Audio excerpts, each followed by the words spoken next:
First up, though, let's talk about Just Stop Oil. They're plotting, we're told this weekend, a summer of disruption that could see your holiday ruined and mine. Eco-activists are planning protests and stunts, including gluing themselves to runways. This comes, by the way, as Russia is suspected of jamming the electronics of British flights already. Joining me right now is travel journalist Simon Calder. Good afternoon to you, Simon. Yeah, good afternoon. Thank you so much. It's not actually being done in private. It's also actually, they are saying very publicly that airports are, quote, a site for non-violent civil resistance. Yes, everywhere, Simon, is a site for non-violent civil resistance. As I always say, it's on motorways, everywhere. The key thing in this is, though, that instead of sort of trying to storm runways and cut through the metal fences, the idea is that they get jobs in airports, get the security clearance, and then they are free to act as they please. That's a real concern, isn't it? Well, it certainly is, not least, of course, because aviation incredibly sensitive, Julia, to the possibility of terrorist attacks.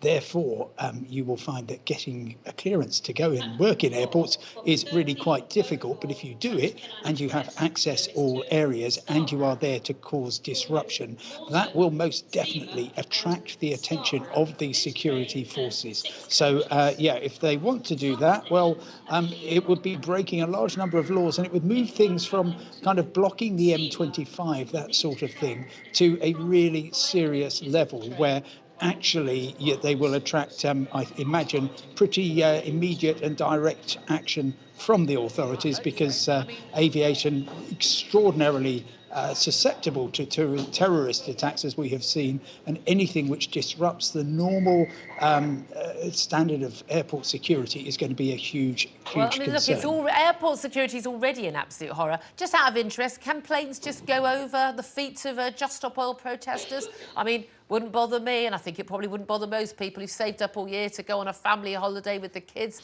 taking the time off work, and then they're being probably held up for hours and then could even see their flights cancelled. I'm not sure the great British public are going to put up with this. Well, they put up with quite a lot, and it's going to be very, very upsetting for a lot of people if they do find that their trips have been cancelled as a result of this action. Really quite concerning, some of their other plans, antics, I guess, cycling around runways and then gluing themselves to it. That's actually quite a difficult thing to do in any circumstances. So at this stage, of course, everything will be going ahead as normal, and I imagine there are certainly the police will be taking a very firm interest in this. You might recall it was about 5 years ago they tried to shut down the approach roads to Heathrow. I was there on that day, and the police simply were not taking any silly stuff. That's what we'd be looking for there. Simon Calder, thank you so much for joining us. So we didn't get a chance to talk about those train strikes, but Sam Armstrong, final word. I mean, you know how I feel about my holidays. Good Lord. I mean, work is just a distraction. I mean, people are going to not be happy. People who saved up all year. Nothing's working. The economy's gone I know. But Helena Hancock, can we just have our holidays undisturbed? I'll tell you what, more likely the Rwanda flights will take off. There we go.